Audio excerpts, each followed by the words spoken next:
one to left, hit a ton, way back, goal! Home run, Junior Griffey. Larkins won the game. In the dirt, it's a wild pitch. Here comes Foster. The Reds win the pennant. Joey Votto's done it again. That ball is fair. Cincinnati's ahead.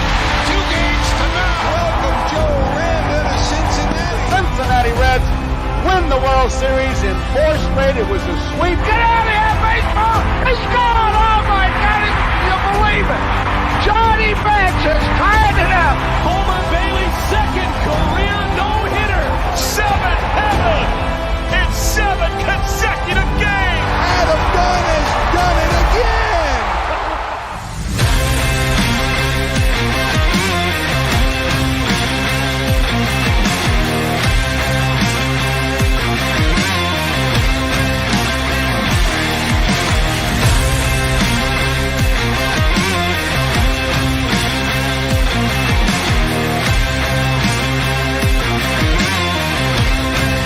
Hey, this is John Zadak, TV voice of the Cincinnati Reds, and you're up for Late Night Reds Talk. Hello, everybody. My name is Tim Daniel, and welcome to Late Night Reds Talk, the live show and podcast that loves the Cincinnati Reds, part of the BLEAV Network, presented as always by BetOnline. The show is live streamed on YouTube, Twitter, and Facebook, and the podcast version is always up the next morning for you.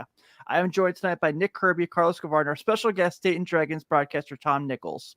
If you are watching tonight on YouTube, please take 2 seconds to hit the subscribe button and like button as well. It really helps us continue to grow our show. Before we do get started, let's have Nick tell you about our partner, BetOnline, who has the Bengals as 7.5-point favorites against the Cowboys on Sunday. BetOnline is the fastest and easiest way to wager on all your favorite sports, contests, and events with first-of-market odds and lines. Find reviews and news for every league, including Major League Baseball, NFL, NBA, NHL, combat sports, esports, and even golf. BetOnline continues to be the top online resource for all your sports information, from live in-game betting, props, and futures. Head to BetOnline today or use your promo code to join today and make your first sports bet. Use our promo code BLEAV50 to receive 50% off of your first deposit. That is BLEAV50 to receive 50% off of your first deposit. BetOnline is where the game starts. Thank you for that, Nick. Couldn't have done it better myself. We're also, so we did say at the beginning of the show, we are joined by Dayton Dragons broadcaster and director of media relations, Tom Nichols. Tom, first off, thank you so much for hanging out with us tonight. We're really excited to have you. So tell us a little bit about your time with the Dragons, how long you've been with them, what your job instills on a day-to-day basis. Thank you. First of all, thanks for having me tonight. And I really compliment you on that open. That was exciting. The collection of play-by-play calls there took me back a little bit. In fact, 2 of my favorites actually took place about 5 minutes apart. The Johnny Bench home run called by Al Michaels, and then the Bob Moose wild pitch, which is about 4 batters later that won that game and put the Reds in the World Series. But great job on that. Let's see. I started with the Dragons in 2008. At that point, I'd already been in minor league baseball for 20 years. I'd been with the Indianapolis Indians, the Mobile Bay Bears in Mobile, Alabama, the Fort Wayne Wizards, and the Peoria Chiefs, and got to Dayton a few years after Carlos had passed through there, and I had heard about his screwball, so quite familiar with the success he had that year in 2004. A team that also featured. Let's talk more about that. What's that? I'm just kidding. Let's talk more about that. Joey Votto and Chris Dickerson and Luis Bolivar, who was our manager in Dayton for 3 seasons. But anyway, I've been in Dayton since 2008. I've seen some great players pass through. The first team featured the likes of Todd Frazier and Zach Cozart and Devin Mesoraco. And every season we've had some future Reds players come through. We have not always had a first-place team, but we've had some future major leaguers each season that the fans have been able to enjoy at Day Air Ballpark. So that's made it a lot of fun. Yeah, and we're going to ask you quite a bit about some of those players that came through this season. Obviously, through the trades and everything, some of those guys that were on the top of the prospect list made their stops in Dayton. But before we do get into that, Tom, I really wanted to ask because, being friends with Carlos now for as long as we've been doing the show, he speaks really highly of being in Dayton, just how cool it was. Everyone knows about the sellout streak, just like an awesome environment. I joke at times that I've been to Dayton, I've been to Louisville, and the stadiums are set up the same exact way. So if you know where one thing is at both stadiums, you know where everything's at. And I always think that's kind of cool. But what is it about being in Dayton? What is it about the city that loves the Dragons so much? The sellout streak has been going for quite some time. And like you said, you see future major leaguers come through all the time. So what is it about Dayton that really makes it kind of a special environment, a special place for fans for the Dragons? Well, I'd say multiple things. Number one, it's a great sports market. And you can see that from the fact that University of Dayton basketball has sold out many, many games consecutively as the years have gone by, just as we have with the Dragons. It's just a great family market, and that's really what we target is family entertainment. So that's sort of played right into the hands of the market. On top of that, we have our Major League Parent Club, of course, within an hour of our ballpark. So fans stay connected with the players after they leave the Dragons and know that when those players are playing for the Dragons, they'll still have the opportunity in the future to continue to enjoy their career. So, for example, this year we had Elly De La Cruz, who I'm sure we'll talk about. Everybody knows, I think, that watched him play this year, that we have not heard the last of Elly De La Cruz. It's not like when I was in, for example, Mobile. If we lost a player, he was gone. He went to the West Coast, and you really didn't hear a whole lot about him again. This will not be the case with the players who come through Dayton. So all those things, plus the organization has really done a great job as the years have gone by with customer service and family entertainment and just trying to be a quality organization from top to bottom. We've had a great staff, and I think those things have combined. On that particular subject, I should get in here at the very beginning. We do have season tickets available now, so if you'd like to go to our website and check that out, it would be a good time to do it. But it's just been I think this year we actually have a great chance of finishing the season with the highest average attendance per home date in all of minor league baseball, not just our league, but the entire minor leagues, 120 teams. So those things have sort of combined to all add up to a perfect storm and make it successful. That's awesome. I mean, I remember like going to games. Every game felt like an event. Like it was a big deal. Every game, like, you got, I think, what was it, like 10, 12,000 maybe back then. Just every game felt like it meant something, and it helps you, play at a better level, at a higher competition, because the crowd's into it. You feed off of that, especially at home. It's a special place for sure. I think, Carlos, one of the things that separates the Dragons is, you can go to a lot of ballparks in America on a Saturday night in July and see a huge crowd. You can see maybe 7,000, 8,000 fans. We'll still have that same number of people on a Tuesday night in April when it's 40 degrees outside. That's really what separates the Dayton franchise and the attendance numbers from most places. And part of that, again, ties back to the season ticket support.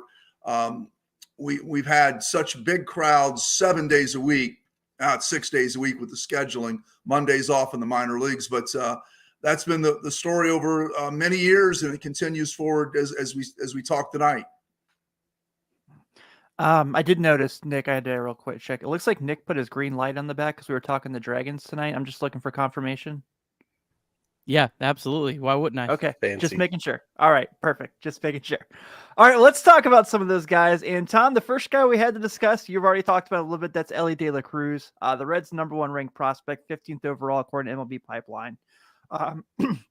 People we've talked to throughout the season have said that they would not be shocked if next year when this list comes out that he is the top prospect in baseball. We saw you got him for 73 games in Dayton before he got called up to Chattanooga, where he continued his success. But, at 161 weighted runs created plus, just super dynamic on the base path, as you saw 46 stolen bases this year.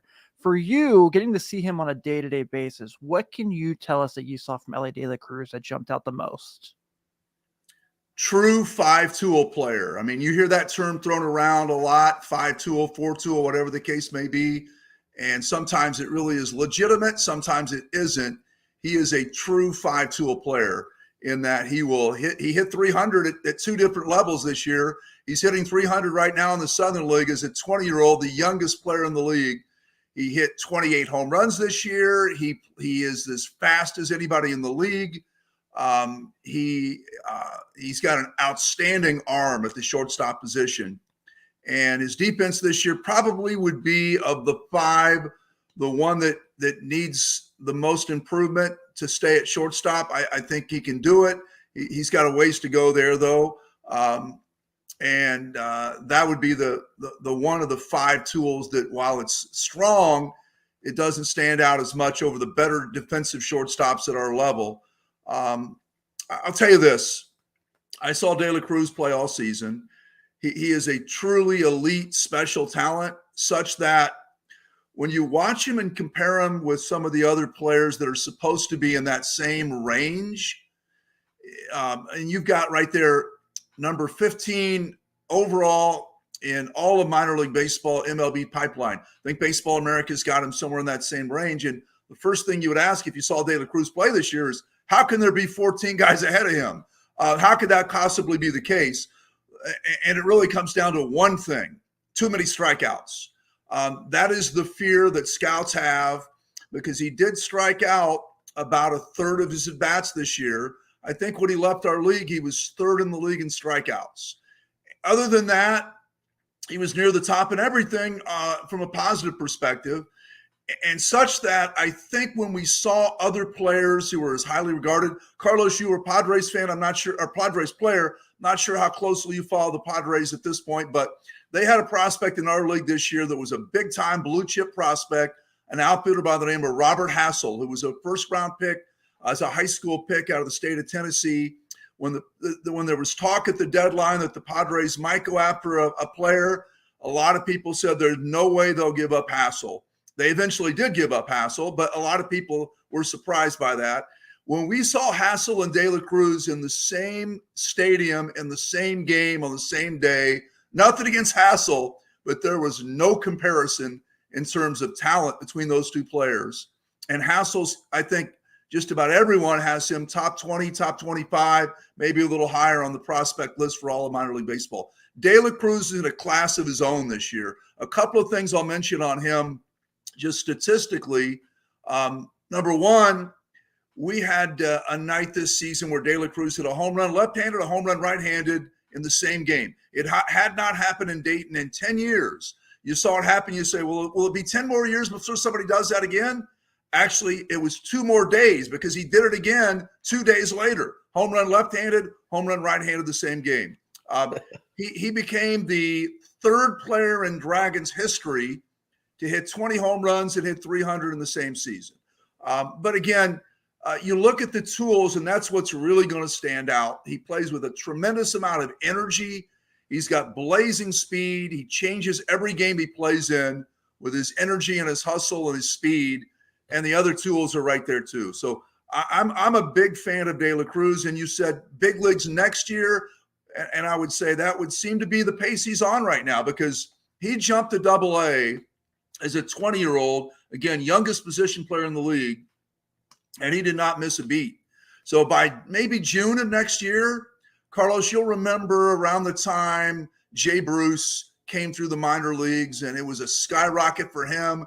And I think they moved him up around the 1st of June. There was talk about that time about service time, the Chris Bryant rule, as some call it. And so that may play into a factor next year to some degree. But De La Cruz looks like a guy that nobody's going to stop him right now. He's going to have a long major league career. Now, could he do a Corey Patterson and get to the big leagues and just become an average player? You don't know till he gets there. But he's going to be there, and he's going to play for a long time. Corey Patterson, that's triggering. I wanted to ask you about the other big prospect. I guess the only one that could maybe, fight for De La Cruz towards the top spot, Noelvi Marte, who the Reds got in the Luis Castillo trade. Couple things on him. I noticed he missed the last 3 games of the year. Was there anything to that? He had a personal issue that he had to head home for. I think If you look on Twitter, I don't really want to talk about it too much because we really weren't cleared. And I think if you look on Twitter today, you'll see a mention of him in the WBC, and I think there was a connection there. But nothing physical. Injury, no problems, nothing along those lines. Okay, good. Marte did join our club immediately after the Castillo deal. He took over basically for De La Cruz with a little time in the middle where Jose Torres, our second baseman, who's a natural shortstop, moved back to short. And then when Marte arrived, Torres moved back to second base. Marte, question would be, can he stick at shortstop? He's going to have some work to do. He may outgrow the position. Some would say third base might be a future position for him. You've got a lot of shortstops right now in this organization, and most of them are going to have to move because, as far as I know, you can only have one shortstop on the field at a time. So you've got, for example, our number one pick last year who came through Dayton, Matt McLean out of UCLA, shortstop at Chattanooga this year. You've got Jose Barrero playing shortstop in Cincinnati right now. You've got De La Cruz, who's a shortstop and could play some third base. Marte is a shortstop. He did not play any other position except shortstop with us, unlike De La Cruz, who saw quite a bit of time at third base. Then you've got the other player they got in the Seattle deal, if you guys are familiar with, Arroyo. Some like him as well, or even maybe a little better than Marte. He's a shortstop. So they've got a lot of players to play the same positions. And a lot of those guys, somebody's going to have to move to third base, to the outfield. Marte, I would think, could be a candidate maybe to move to third base. They have not certainly made that decision yet. He stayed at shortstop all the way with us. I would say don't compare him to De La Cruz. Nobody compares. He is his own guy. He's a similar age player to De La Cruz. 20 years old in our league, is very young, is now a high A club. We were low A for 20 years. We're high A now. So a 20-year-old in high A is a young player. Hit better as the season went along. We never saw that light tower power that people talked about. There were people that talked about Marte and said, as good a pure power as any one of the minor leagues. We didn't see that at all. We saw a few home runs, but they were more like the wall scraper type. We had some guys like that this year that get the ball out halfway to the moon.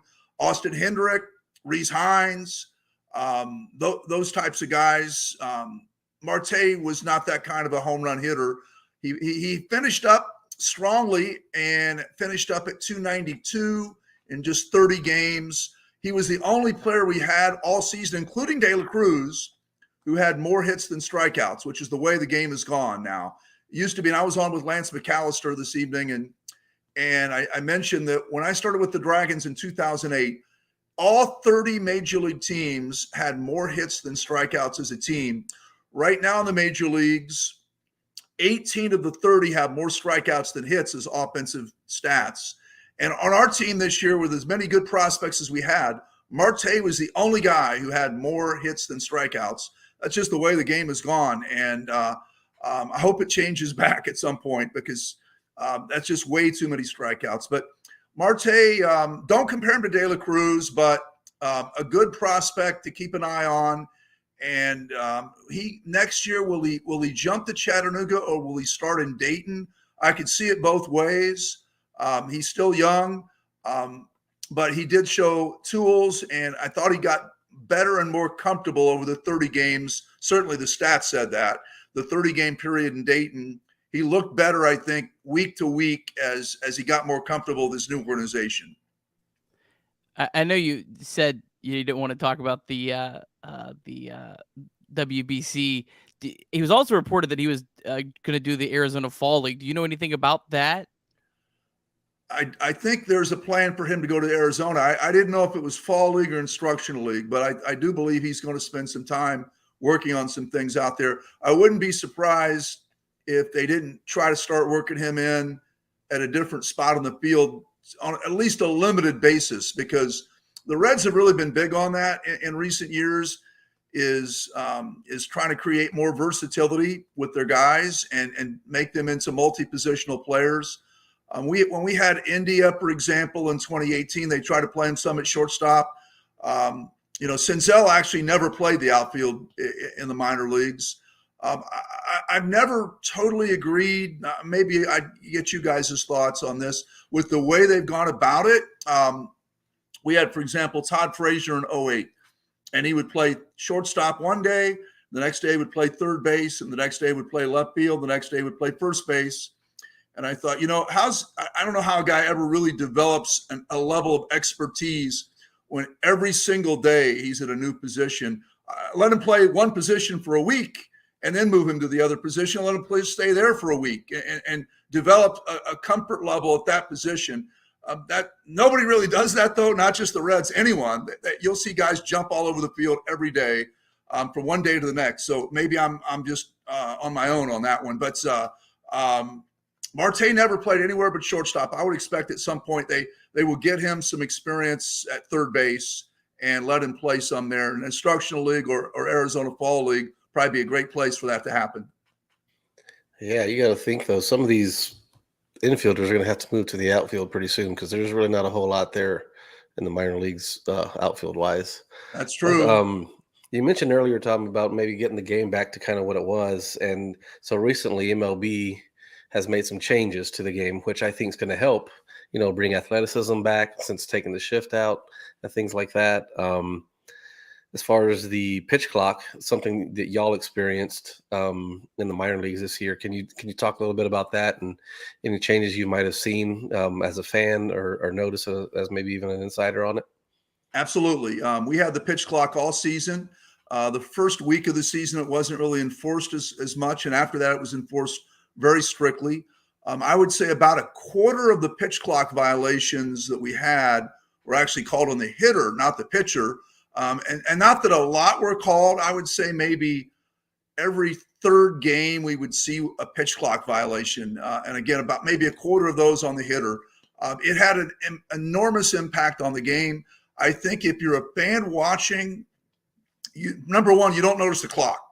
You notice at the end of the night, you look at your watch, and for a 7:05 first pitch, it's 9:30 instead of 10:15. That's what you notice. And the game itself, it's played as if, think about a guy that you remember who was a quick worker as a pitcher. And I think back to Tom Browning, or before that, Jim Cott, guys who just did not waste any time out on the mound. They got the ball, they got their sign, they went to work. It forces everybody to sort of move in that direction. If you're a guy that's real meticulous out there, takes a lot of time between pitches, he'll have to adjust because he will not be able to continue doing that. That style of pitching will be gone. You'd get a pitch clock violation every hitter. So I think from an overall perspective, the studies have shown same number of pitches per game this year as last year, but the games are taking 30 minutes less time. So that's 30 minutes of just dead time. And it's not just the pitch clock. You can only throw to first base twice now. That's had a huge impact, more stolen bases. After the pitcher throws the second time to first base, if he throws one more time and doesn't pick the guy off, it's a balk. So the base stealer's not stupid. He knows after that second pitch, that second throw to first base, there's not going to be another one. So he can lean, maybe get a little extra momentum, maybe be moving a little bit that direction, and it makes a difference, and he can steal the base. That's wild. I never heard of that one. That's also going to the big leagues. Really? Two pickoff throws to any base, not just first base, but per batter. So it does change the game. The base stealers, there's some strategy there. If you're the pitcher, do I really waste a throw to first base if I don't think I could pick him off? Because then it's going to put him one step closer to knowing there's not going to be another throw to first base. So those things all change the game. I think and it's all this big picture combined. You've got less time between hitters. You've got hitters who can't step out and readjust their batting glove after every pitch. It's not just the pitch clock on the pitcher. It's the whole overall product. And they've managed to take about 30 minutes of dead time out of each game and shorten the game. So to me, it's a better product. Some will disagree, but I think the overall point I would make is you probably won't notice a big difference, just as you didn't when you had a quick worker, except you might say the pace is a little quicker, but that's about it. And then at the end of the night, you'll say, wow, 30 minutes less time than what I'm used to. And it'll be that way most nights.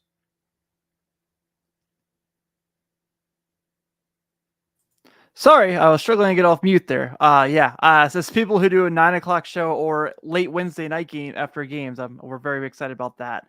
Tom, there were a couple more guys I wanted to ask you about. We'll do a little quickly here. One of the guys I really wanted to touch on is Jay Allen, who was one of my favorite prospects coming up. Had a really, really good, after getting called up to Dayton from Daytona, really came on strong.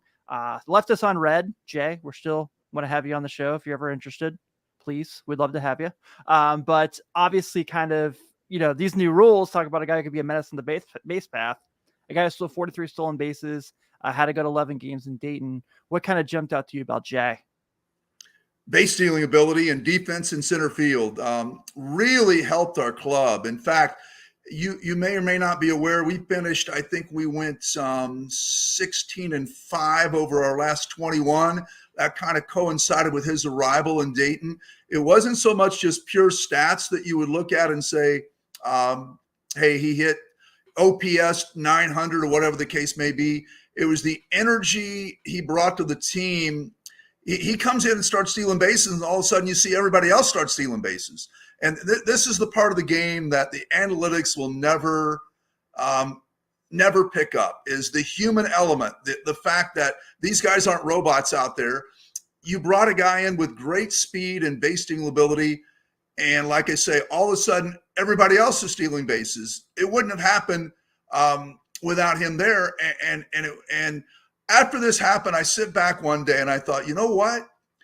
You need a guy like that on every team that has speed that the opposition just has no answer for. A guy that can bring that element, game-changing element to the game, where every single night, because speed doesn't go in a slump. That's one of the oldest sayings in baseball. Every night, that guy can change the game with his speed. He's an outstanding defensive center fielder. Will he hit? We'll see. He was very young in our league, 19 years old. Didn't hit much in Daytona, missed a lot of time with injuries, but he's got a couple of tools that are elite. I love Michael Ciani defensively, and Ciani is almost unmatched in the Reds system over the last several years as a defensive center fielder.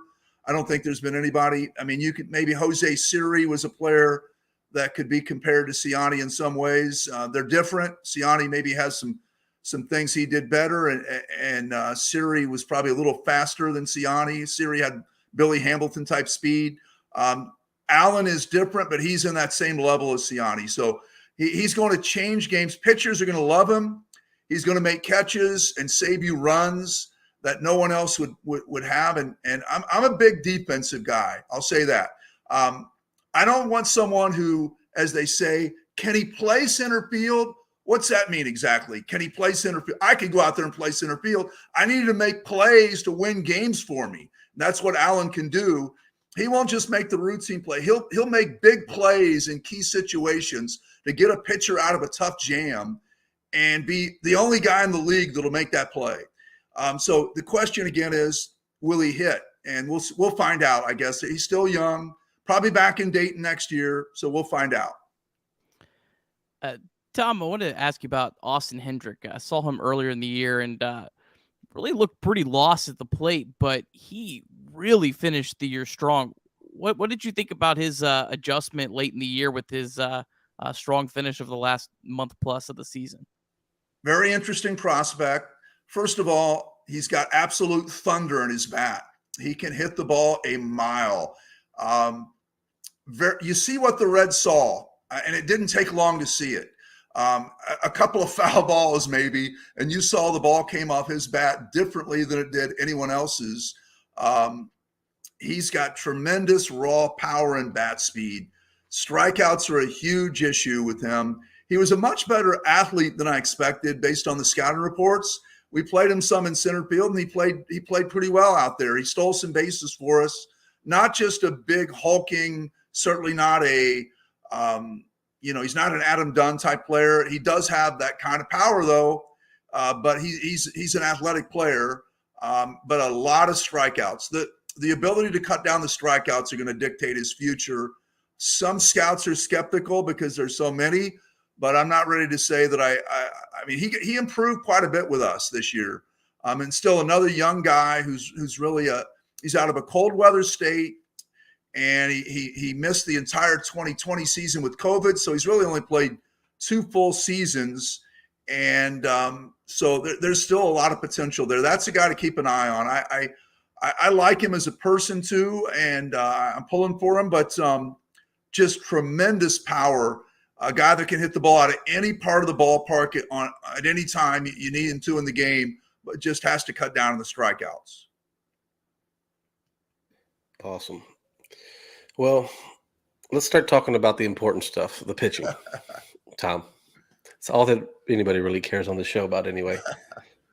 So talk to us about some of these strong arms that we have here with Abbott, Phillips, Petty, Boyle. I keep hearing nothing but good things about all of them. So help me understand what I'm looking for or what I'm going to be expecting.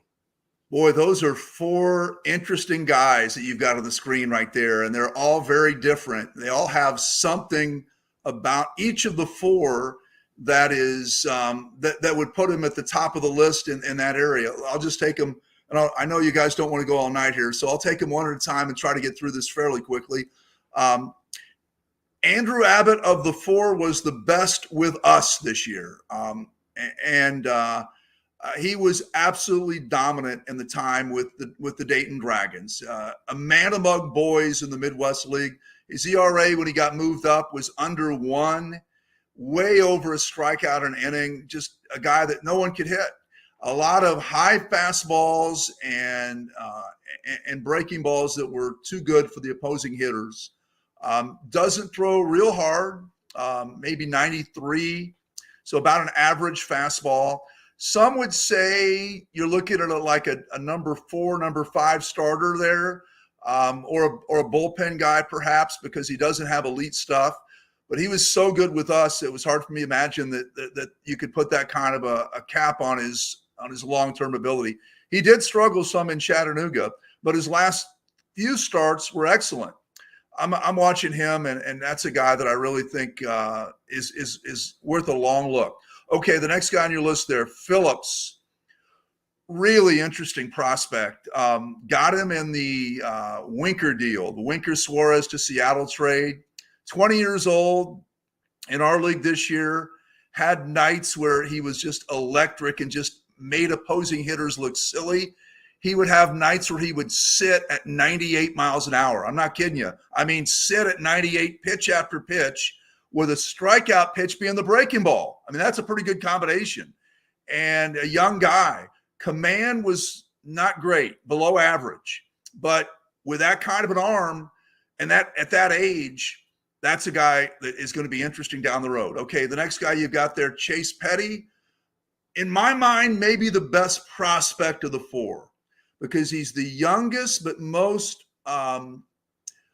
I'll say most refined. Maybe Abbott would be more refined, but Petty is a guy with good command, stays ahead in the count, has hit 100, has a very good breaking ball, but the command is better than that of Phillips. He doesn't consistently throw as hard as Phillips. He does have top end velocity that's reached 100, but consistently he's going to be 95, maybe 96 in that range. Youngest pitcher in our league all year, 19 years old, out of New Jersey.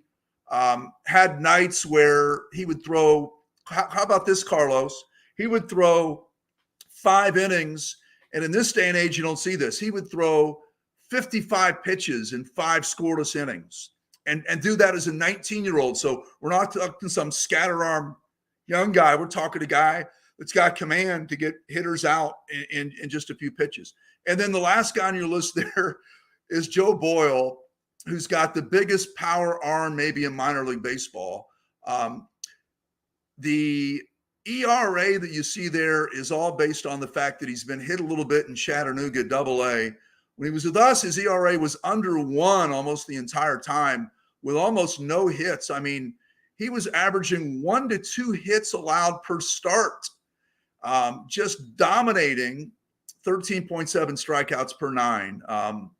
That's pretty good.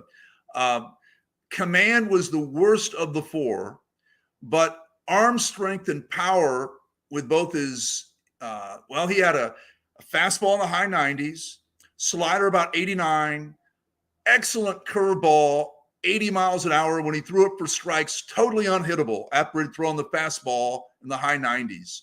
That was oftentimes his strikeout pitch. Those are 4 really interesting guys you've got there that are all very, very much worth looking at in the future. So, Tom, I wanted to ask you real quick about one thing that, we talked, you gave us a ton of insight about the prospects here, and we're definitely grateful for that. But there was a moment you discussed that you had in 2018, you got to get called up into a big league game. And I think Nick actually might have a clip of that. Really excited about the chance to sit in with Jeff and Marty tonight. I've been doing this for a while and always a Reds fan, grew up as a Reds fan, have stayed close to the Reds as a fan for my entire life, and this will be a great thing for me tonight. Very excited. Ground ball hard up the middle, base hit. Peraza's 3 for 4.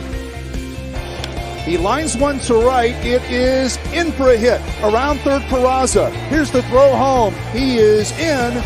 So Philip Urban, big 2-out RBI hit against the new pitcher. Swing and a miss by Arcia. That's strike 3. Swing, line drive, base hit center field. That'll move Jeanette to second base. Swing and a miss, and he struck him out. He gets Moustakas swinging for a big second out of the inning. Pratt stands in, ground ball through the middle, base hit center field. Shaw's being waved in. Hamilton's throw home is in time. They get him. Thanks to the Reds, Marty and Jeff and everyone else. Thrilled for me. Glad to be with you tonight from Great American Ballpark.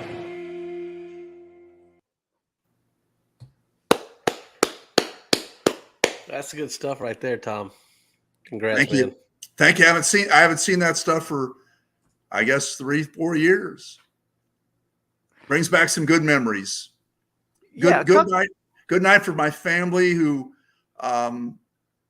was with me. My mom, who's since passed, was listening that night, and that was a good night. That's awesome, man. Yeah. So I was to say, I know, talk a little bit about that. Obviously we know the legend that Marty Brennaman is in many people's eyes, and you said in there you grew up a Reds fan, so I'm sure that was a pretty surreal moment for you. It was a career moment for somebody that's been in minor league baseball for now 35 years. I'm very thankful that they gave me that opportunity. Marty and Jeff were absolutely as nice and friendly and helpful as anybody could be. In addition, the Reds front office and worked with our front office to make that possible. And so I'm really thankful that I had that chance. You could go through this life forever and ride the buses for as many years as I have and never get the chance to sit in the big league stadium and call a game. And so for me, one night, I think it sort of was a Moonlight Graham night where you get your name in the book, even if it was only for one night. So it was a special night for me. And I'm sure Carlos can think back to his major league debut and how he felt on the mound that night. And no one can ever take that away from you. And so it's right there. Yeah, something special. That's what it is. Nobody can ever take it away, no matter what. Derek Lee didn't stand a chance when Carlos took the mound that night. Damn right. I want to ask you real quick about so Tommy Thrall has obviously stepped into that seat. Was with Pensacola for a long time before getting the job with the Reds. Kind of your thoughts on Tommy's work that he does. Like you said, as a Reds fan, obviously a very likable dude, very enjoyable, really good at his job. But kind of curious your thoughts of what you like when you hear the broadcast with Tommy Thrall. Well, I've known Tommy for a long time, actually, long before he ever joined the Reds organization. He and I worked together in the same league in I think 2005, 6, and 7. And so we got to know each other pretty well. And I was thrilled for him when he got that opportunity. He's got an absolute big league voice and big league delivery, and he knows the game. I was happy in his case, and John Sadek also, that a guy that worked his way up through the minor leagues and earned the opportunity. That's a way to look at it, and so that's what I appreciated, was they gave the opportunity to someone who had earned it there, and that's all you can ask for is get a chance. And it's been a tough year for those guys, believe me, because when you're struggling and everybody on the one hand says, why is he being a company man?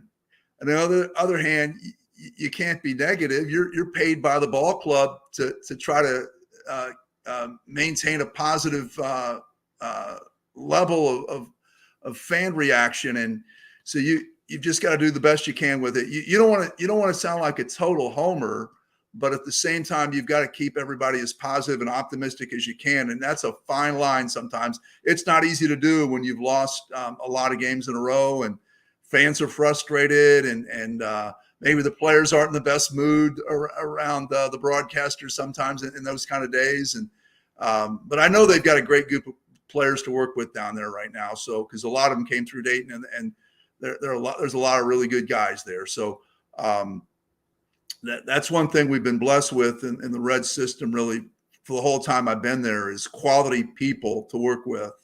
And whether Tyler Stevenson and Jonathan India, Tyler Malley, Jesse Winker, those guys were all just really enjoyable people to work with. I'm leaving some out, obviously. And as Carlos would probably tell you, if he were to think back among his favorite teammates, it's not always the player who was the best player, but maybe there's some qualities as a person that stood out.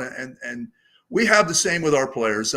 Tyler Steele, our longtime trainer in Dayton, and I sometimes we'll just get to talking about our all-time favorite Dragons players as people, and both we'll sometimes name the same people, and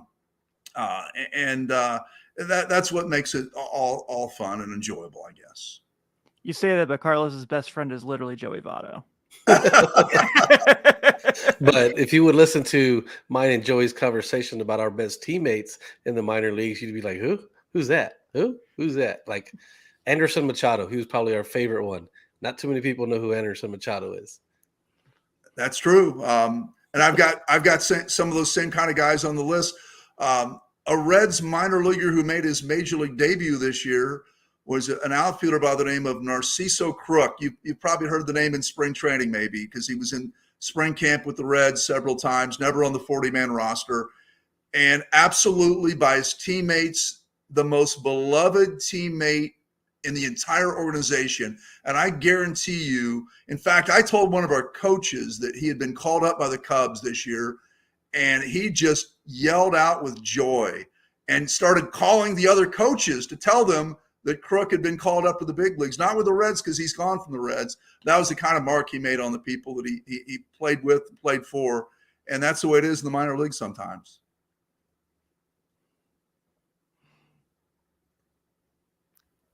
Did I miss the cue here? Sorry, guys.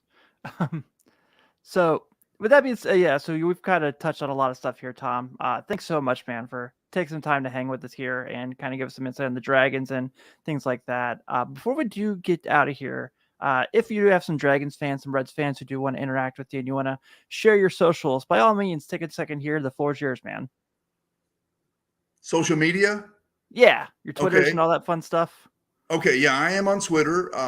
Tom Nichols 02 is my handle. And also, you can reach out to us through the Dragons Twitter account as well. Check out our webpage. It's a lot of great information there. I've really worked hard to create some things for the serious fan, the more hardcore fan, that allows them to keep up with how the team's doing. And even if you're not going to follow us on a daily basis during the season, of course, we're at the end of a year. So you can always go to what we call our digital press box, which has got great information updated daily. And that'll allow you to maybe have a little more of an insider's look at Dayton Dragons baseball. But you can also, like I said, you can reach out to me on Twitter, Tom Nichols 02. And I think it's connected with some of the promos you guys put out today on Twitter. You'll see that there, and I'd be happy to take any questions there. Perfect. Well, please make sure to shoot us a DM so we can send you a Late Night Reds t-shirt. Just need size and address, and we'll get that out to you, man. All righty. Thank you very much for having me tonight. I knew that 20 to 30 minutes was going to be a tough thing to do. When we start talking baseball, 20 to 30 minutes is not going to cut it. Yeah. Could have kept you for 2 Next hours. summer, boys, if we make that summer trip again, we need to see if we can schedule around a day game in Dayton and then night game in Cincinnati. We'd love to have you. Awesome. Yeah, for sure. Good deal. Awesome. Thank you so much, Tom. Thank you. That was a lot of fun. Just really, really awesome insight on really good on the prospects. And, Dayton obviously being such a cool thing. Carlos told us a lot about his time there and how fun it was. So that was neat to have. Definitely appreciate putting that together, Nick. Yeah, very cool.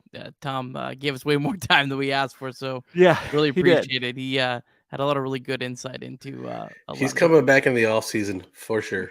Yeah, well, I'll bug him again. I want to get him right after the Dragon season ended, while it was fresh, and I thought it'd be a good time to get him in there. And there's just so much Reds to talk about right now. It was hard, but we made sacrifices. Yeah, so I'll give you a little behind the curtain. When he logged on and Carlos gets on, he goes, "Hey Tom, I'm Carlos," and he goes, "I know who you are. You're in the Dayton Dragons media guide every year." And I was like, so that was pretty awesome. All right, let's talk a little bit about, I guess, for a few minutes about the games today. And I know a lot of people seem to be really mad that a 4A team in the Reds currently got swept by a 4A team in the Pirates. Which at this point, if you're really still upset about wins and losses, I want to win as much as anyone, but at this point in the year with 20 games to go, it is what it is. Nick Lodolo today, 11 strikeouts. That was pretty cool. But yes, I know everyone's going to look at the 4-game sweep from the Pittsburgh Pirates over the Reds. And yes, thank you, Nick. If you look at Tankathon right now, the Reds are in the top 6 still and fairly close to breaking where they need to go to have lottery chances. So, suck it, Pirates. You're just hurting yourself. Yeah. O'Neal Cruz helping my fantasy team hitting home runs today. Jerk. Hey, Nick Lodolo, though. Hey, I mean, awesome.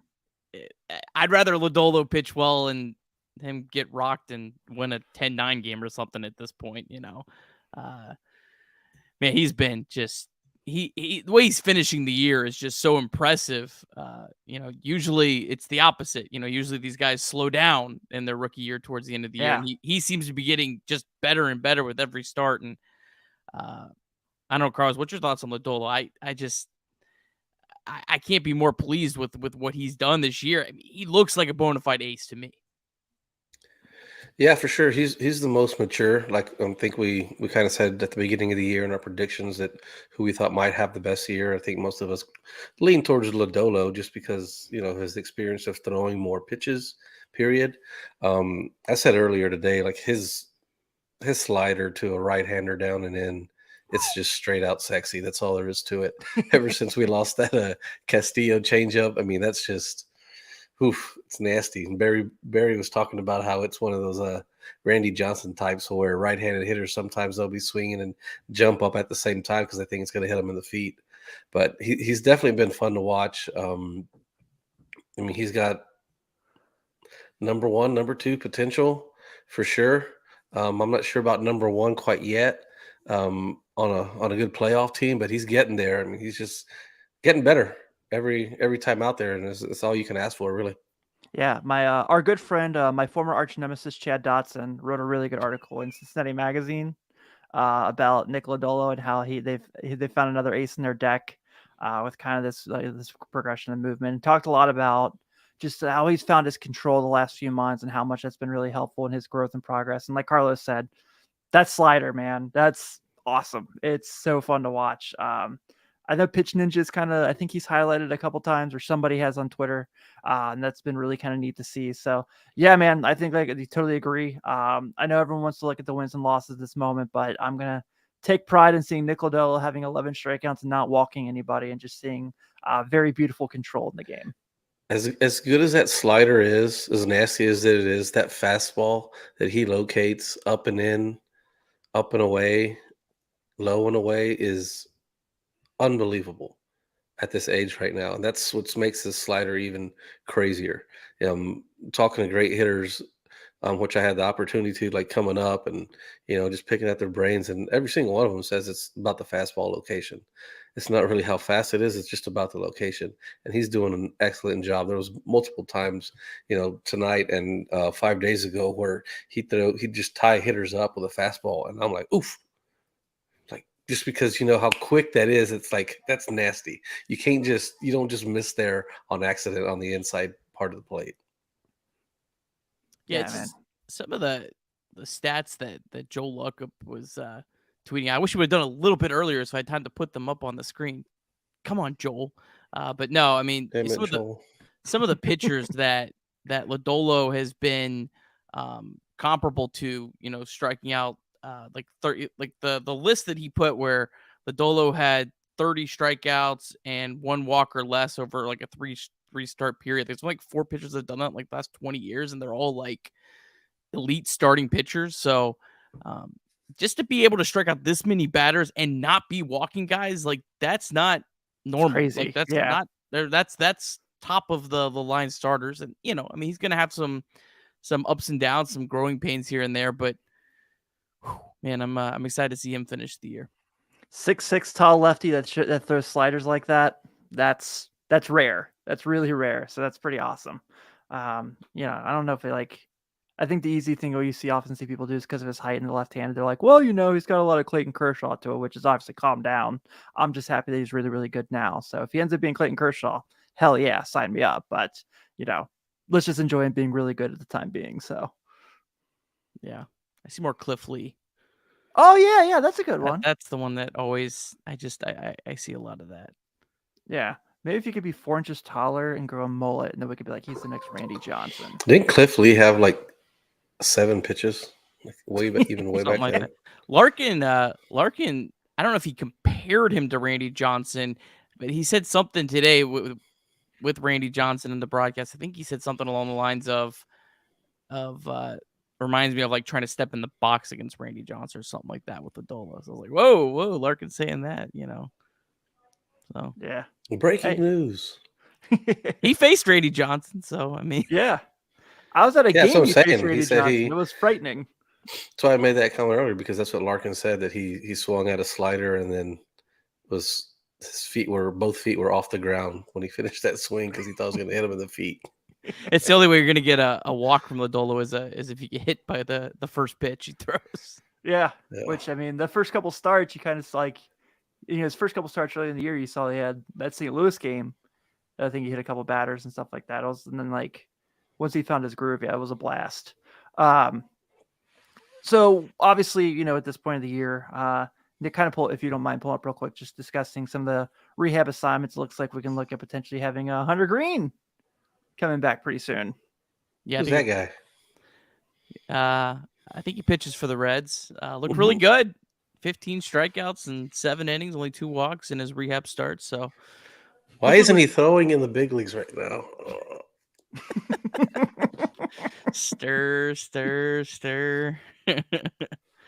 But yeah, no, Greens look great. And he's what's 9/17? Is that Saturday? Yeah, no, it's Saturday. He's starting one of the games of the doubleheader. We'll have that graphic up a little bit. Then Graham Ashcraft made his first rehab start tonight.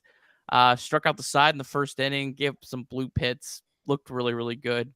The report was that he's planning on just a 1 rehab start, and he'll be back through 53 pitches tonight. So, I mean, he should be able to. Not many starters right now are going more than like 3 or 4 innings anyways. So I don't, think that part of it's a big deal. And then our good friend Connor Overton came back this week, probably going to be back in a relief role when he comes back. And then Daniel Duarte and Robert Duggar. I won't go into too much detail about those future star arms, but they have also started their rehab assignments. And if you're watching, you can see their statistics on the screen. They should just like piggyback some of these guys like Green and Ashcraft. Like that's going to be much watched TV, right? But yeah, I mean, I think So make you tune in. I'm assuming they're going to go with the 6-man rotation. I'll just skip ahead and pull up what it looks like. Kind of their thing. Chase Anderson's obviously going to get booted, but they're starting Sessa on Sunday, and they don't have to. The way that some of the comments from Larkin, makes me think that they want to keep giving Sessa a opportunity to start. So I wouldn't be shocked if there's 6-man starts. If there's, Chase Anderson probably whichever starter they think isn't going to go the deepest, he'll probably be ready to go in the 3rd or 4th inning and kind of be a bulk reliever starter type guy. But yeah, I think there'll probably be some piggyback and maybe 7-man rotations and all kinds of weird stuff to end the year. But hey, at least there's some quality arms on there. That's they're sprinkled in there. I mean, Lodolo, Ashcraft, and Hunter Green, you might be getting them 3 out of 4 days coming up. So I was really hoping like that Let's talk about Tuesday, the rest of them. that Lodolo will be pitching the Tuesday game, because the Wednesday game we obviously have a show, so I wouldn't be able to go to that one. But I'll think about going to the Tuesday game against Boston. But can't have your cake and eat it. Thanks, Mike Minor. Been a lot of fun. Yeah. Let's get real quick into the rule changes. I know we talked a little bit with Tom earlier in the show, but kind of go through real quick, just kind of summarize. 15 seconds of bases are empty, 20 seconds pitch clock when runners are on base, only 1 timeout per plate appearance, and then the bigger bases, which we've talked about, and the shift restriction, where 2 infielders must be positioned on either side of second base when pitch is released, and all 4 infielders must have both feet within the infield when pitch is on the rubber. So really, I know like this has kind of come out. There's been a lot of people who've been against it. Joey was obviously on the Athletic this week and talked about how he loves it. I kind of like it. I'm obviously all for quicker games, like I said earlier, especially with us doing some like really late Wednesday shows sometimes. Like that's going to be really helpful for us, obviously. But seeing the reduced time in minor league games to kind of see that at the major league level, and like you kind of said earlier, Carlos, like bringing the athleticism back into Major League Baseball and things like that. Like I'm down for it. I think it's a good idea. Yeah, so do I. I think this is going to do nothing but make the game more entertaining, more fun. Like I don't think really anybody's really going to pay attention to the clock. Like most baseball fans, like true fans, really could care less about it. But it will be nice to be able to see like, damn, game's over in 2 hours 15 minutes. That's awesome. But everything else is just going to make the Major League Baseball player a better player, going to force them to be a better player, all-around player. You're going to have to be able to do more than just hit offensively now. Like, I'll just use Jonathan India as an example. Like, he better start playing defense a little bit better. You're not going to be able to hide him amongst the shifts. Yes, wherever. Like, all these shifts, you're not going to be able to hide these guys. Yeah. It's great point. So it's gonna be fun. I'm glad it's happening. Seems like a good time to have 4,000 shortstops. Yeah, right. Carl knew it was coming. Yeah. Here's my big question. This is a really dumb one because it's just how my brain works. How many back spasms do you think Hideo Noma would have had if we had the pitch clock at 96? I think it's when you start the motion, so I don't think that would actually. Yeah, once you first I was watching Clevenger tonight, and I'm like, ugh. Can it start when he starts rocking or whatever? Starts twitching. See, there might be some more exaggerated deliveries out of this. People, to kind of slow the pace down a little bit. Pitching out of the stretch will now be slower. Yeah. I'm all for the pitch timer. When I went to 4 games in a week when Dayton was up in the Cleveland area, you don't notice it. You won't notice it at all until it's like the 7th inning. And you're like, oh, crap. Like it's the 7th inning and I've only been here 90 minutes. Like that's wild. And obviously, Major League Baseball, it's not going to move that quick. For me, the pitch timer is not going to make me watch more or less Reds games, but I think probably it might make me watch more casual games. There's a lot of times where I'll turn on a game and it's like the 8th inning and I kind of watch for a little bit and just be like, and it's moving slow. I'm, find something else to do or go to bed or whatever. I think it'll help with that. And it's also going to help not necessarily just all the time, but the dead time. I know like the diehard baseball fans, like that's stupid. Like that's why we love baseball. But I think just not having dead time, there being more action is going to really attract a lot of, younger fans and going to have people more interested. And when it gets to the ninth inning, you'll have more fans in the stands than some of these other games when half the fans are already gone, especially in the cities where they're relying on trains to get out. If you ever go to a game in DC, like half the fans are gone in the seventh inning because the last train's gone in the seventh inning. So, yeah, I went to the Rockies game this Sunday in Denver, and we showed up in the bottom of the first, and we left like top of the eighth. It was perfect. It's quick. It's nice. 2 hours. See you later. Had a great time at the ballpark.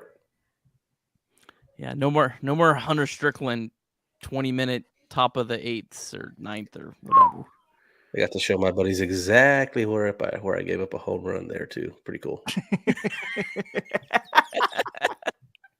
you get a photo next to it? I was like, hey, you see that 375 sign right there? Yeah. Your old buddy gave a home run right over the top of that. Was that your bit? Yeah. We got a good question on the shift. Really good question. Really like this question from Mr. Juan. Which pitcher will be most impacted by the shift? And he suggested Graham Ashcraft. And I think you're probably spot on. He's the easy answer because he's the one that strikes out the fewest. So there's going to be more balls in play. So I would think it would impact him the most. Whereas there wasn't a whole lot of balls put in play on Lodolo. So I don't know if it's going to really impact him as much. Yeah, I mean, that makes the most sense. Same. Guys that don't strike out a lot of people can put the ball in play. You're going to count on the defense a whole lot more. So there's only going to be 2 guys on each side now. I don't hate Ciani. Kirby hates Ciani. Here we go. Oh man, here we go. No, I don't hate Ciani. I really enjoy watching him play. He's a very fun player. I'm just not convinced he's a big league player at this point. At least a big league starter. I like him. He's a fun player, but not everybody can be in the big leagues, guys. Yeah, and also the bigger bases. I heard that it might help a little bit with stolen bases. I didn't really think like they're going to be bigger, so it's going to be a little bit closer. I wish they would ban replays on overslides. Yeah. That would please give me. How is that not addressed? Like that's like if you can't see it live, they overslide. Like it didn't happen. Like that's the dumbest thing. Waste 5 minutes on it. Like no one enjoys watching a player get screwed for having their pinky barely go off the bag. Like, but yeah, and I think more shift predictions will come. I think this is just the first wave. I think eventually you'll see them have some sort of ban standing behind the bag, standing behind the second base. But that's still going to be legal with the rules next year. You could still have your second baseman or your shortstop stick right behind second base, and you still could have those, line drives right at the middle still be stopped, which is annoying, to watch. Like that's one of the things we want eliminated. That would be pretty tough to like implement right off the bat, but I could see that in a couple years being added to this. I think they've already started it in one of the leagues. They've already started working on some sort of, they have like a line where you can't stand before the pitches on either side of the bag. I think the people who are against it are necessarily just people who don't like when things change in general. So yeah, I mean, I'm all for it. Billy Hamilton would love that the new bigger bases, says Jim. Well, Jim, you still can't steal first base even with bigger bags, so I'm not so sure about that. He's still hanging around, isn't he? Hey, yeah, Miami. He was playing like second base this year. Yeah, hey, good for him, man. Hey, ride it out. They have a resurgence. Yeah, I mean, he's no Daniel Duarte getting called back up and getting hurt and missing a whole year on the MLB dime, but he kind of fits in with the 2022 team. I don't know. I kind of wondered when Seattle did not elect to bring him up to the club and he elected free agency. I was like, could this maybe? And I was like, never mind. Then Chase Anderson showed up. I was like, they probably could have made it happen if they wanted to. Chase Anderson. I always forget that Billy Hamilton played in the playoffs the year he was with the Braves. Like that happened. Was he in the Did he playoff? get a ring? He didn't get a ring. Was he on the playoff roster though? I know he was. It was like Brandon Phillips World Series with the Red Sox, where he was like in the organization, so he got a ring. Pretty sure he was on the 2013 playoff roster. He was. Yeah, he didn't. was. I don't think he played. Yeah, because they were down like 6 runs like right away. But yeah, because I know a lot of people wanted to be on Billy Hamilton. You're right. Let's get to our good friends at 538 and their playoff projections. How about we do that? Shall we? All right. So if you're looking, I know. I tried. I don't know. Dude, it's hard. It's There's nothing you can do. So in the American League, you can kind of see, it's gonna be really hard for Baltimore, as good of a season they've had, to catch up on 5 games. I know anything can happen with 20 games left. They do have 6 games against the Blue Jays, so I mean, like their only hope is like to go 5-1. Right. Yeah, and that's highly unlikely against that team. I saw Vlad hit his 100th homer today, by the way. That's pretty cool. Good for him. I don't like how they have those Brewers odds. What do you mean? Like the Padres 74% to make it and the Brewers 39%. Well, who plays the Reds and Pirates? Oh, but the Padres have a tough schedule too. And Josh Hader. And it doesn't even matter who they're playing. Like they could easily. Man, if I was a bet man, I'd throw some money on the Brewers to make it. Wonder what that live. Oh, I thought you. Okay. I thought you were going the other way. I thought you were. Yeah, no, I'm with you. I thought you were saying you were surprised that the Padres odds were so low. Not that you're so surprised high. the Brewers are so low. Yeah. No, I'm with you. Yeah, I mean the schedule, the September schedule. Especially with Josh Hader. Juan Soto turned into, I don't know, fucking who's a less than average outfielder? Shit. Oh wow. I don't know. Old takes exposed. Go and get that clip ready to roll. God almighty, so annoying. Yeah. I do agree with Jim. I'm also sick of seeing the Dodgers every year as well, but unfortunately, I like it. I like seeing the Dodgers and the Yankees in the playoffs because I like to see them, big crowds and all the hate because all the rest of the baseball world unites against them. Like that's cool and see it taken down because I don't just want to see Tampa Bay and Toronto and Milwaukee and I want to see the big names in it, like Seattle. Seattle. I'm the and San Diego. I want to see all these other ones. I want to see Philadelphia. It's kind of interesting that the big selling point of adding playoff teams, which I overall think is probably a fine thing. Yeah, but it's kind of funny that this year there's going to be less close races down the stretch than there would have been. Because if there was only 2 wild cards getting in, you'd have Tampa Bay, Seattle, and Toronto all fighting for one spot. And same thing in the wild card. You'd have the Phillies, Padres, and Brewers all fighting for that one spot. So it kind of actually this year has kind of backfired a little bit and is going to create less September drama. But I mean, that's, a year-to-year thing. Maybe next year you'll have, 10 teams all throw the Reds in the mix. Yeah, I agree. I mean, it's like that in the divisions too. Like if you look at like the Guardians right now, obviously are on a big stretch, but like how close they are with the White Sox at 4 games kind of makes it really enticing as well. So I'm saying this one because now that my wife's family's up there, Nick's up there, and Nick's wife is a big Guardians fan. That's my team the rest of the year. That's who I'm hoping to see make a run. So hell yeah. Yeah. They're looking good. I mean, they got a 4-game lead. They got a big game tomorrow against the White Sox. They have a 1-game makeup game where they could either go 5 up or White Sox get it back to 3. They get up to 5 with like 19 to play. Yeah. Is it in Cleveland? Yeah, it's in Cleveland. I wish I didn't have a meeting. So that's your American League team. Do you have a National League team, Tim? Because you're my friend, I'll pull for the Padres. Nice. Yeah, because I love you. I don't really like any of the National League teams, to be honest. I mean, I did kind of say earlier in the year I was really loving watching the Mets play, but then it was like it's still New York, so I kind of took a step back. Sorry, John Tancredi. I know we're awesome to have on the show, and you're my good friend, but Those are super high win totals too. Yeah, they are. Like the Padres are at 78 already with 20 games to play, and the Reds were in that spot last year and finished with 83 total. So those are super. I mean, it's just such a lot of bad teams to beat up. Yeah, on. there's a ridiculous amount of bad teams. So. Of all the bad teams too, do we think Baltimore will be a good team? Like what they've done has been pretty awesome. I mean, they're 74 and 67. Yeah, man. 5 out of the 3rd wild card spot. Like that's tough. They got Trey Mancini. Yeah, because everybody said Trey Mancini, I'm sorry, but we all thought about if you're 500, you're going to be in the race. Well, you got to be more than that. Yeah.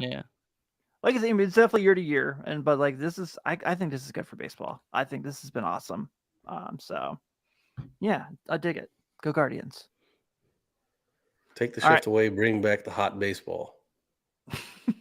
Yeah, I'm with that too. There's the pitching matchups coming up for the 4-game set. First in St. Louis, you got Chase Anderson and Miles Michaelis, Justin Dunn, Jack Flaherty, Hunter Green coming back Saturday against Dakota Hudson, and Luis Sessa against new ace Jordan Montgomery. He's been ridiculous since he went to St. Louis. It's not fair. Then next week you got the 2 Boston games where we'll see old friend Tommy Pham come back and get his tribute video showing him slapping Jock Peterson in the outfield while also throwing people out at second base. Can't wait for it. And then you got a couple. Is he going to get booed? I don't think he will. I really don't. Well, I'm sure there'll be more Red Sox fans there than Reds That's fans. true. Yeah. I don't know. Do Red Sox fans like him? I don't know. I haven't seen anything. So let's start a GoFundMe so I can get a flight to go up there just to boo. You'll probably, man. I don't know. With Boston, they'll probably have pretty nice crowds those 2 days. Those will probably be the 2 highest attended games the rest of the year. I'm gonna ask the Riverfront to sponsor me on that because they do a good job fundraising. But they don't go to games. But they're gonna fundraise it for me. I don't know. I feel like that might go against the principle. I'll talk to them. Oh, that's true. That's true. The dilemma. To boo fam or not to boo fam? We'll do a Twitter poll next week on the Late Night Reds account. If you are attending the game, so Jules, or if you're not attending the game, so not Jules, will you be booing Tommy Pham? So, yeah, I think it'll be fun. Yes. Social experiment. Let's do it. I will from San Antonio. So the remaining schedule the rest of the year here up on this map. So like I said, we talked about the games coming up. Then you got 3 more with the Pirates and 6 more with the Cubs and the year after that, which is absolutely hilarious how that worked out. But yeah, we're crawling towards the end. I know this wasn't the season anyone wanted to have by any means, but you know what? I've still had a lot of fun being on here with you guys every week. Green, Ashcraft, and Lodolo. They're going to be pitching. Dude, Tyler Stevenson was incredible this year. Like, we've had some fun things to look at. But he won't be catching this year. No. But no, those guys will be back. We got some excitement here to the end. Joey Votto might still be doing broadcasts, hopefully. I feel like he's on every other night. I don't. Is he? Yeah. Does he have a bio on Valley Sports Ohio? He needs to clean that up. All that neck hair, nasty. Little chin action. Yeah. He got a polo, so I think he's part of the team. So yeah. I'm looking for his bio. Like it's like Valley, you got to get it up at this point. Yeah. I like it. I think it's been fun. All right. Well, I think did I miss anything? Are we good? Did we get it all? We nailed it. Awesome. Well, perfect. Well, before we do get out of here, as always, got to do some housekeeping. First off, once again, if you are watching this on YouTube and you are not subscribed, just take 2 seconds. Go up there, click that like and subscribe button. You're in the chat with us every week, so why wouldn't you do it now? And also, if you want to get those alerts, even though you know we're on every night, but sometimes we do special episodes. We'll give you the alerts so you can kind of keep up with that as well. Please, whatever your podcast app of choice is, please make sure you go and give us a nice solid 5-star review so we can beat the algorithm that is nearly impossible to beat for smaller podcasts. That goes a long way. And then, of course, if you want to support the team, me, Nick, Carlos, and you want to show some love to us in your homeland, please go to latenightreds.merchmake.com, grab some t-shirts. The beautiful hat Carlos is wearing, I'm currently in the process of working and getting up on the website if you want to grab one as well. So we are in negotiations for that. So Late night retweet. Yeah, buddy.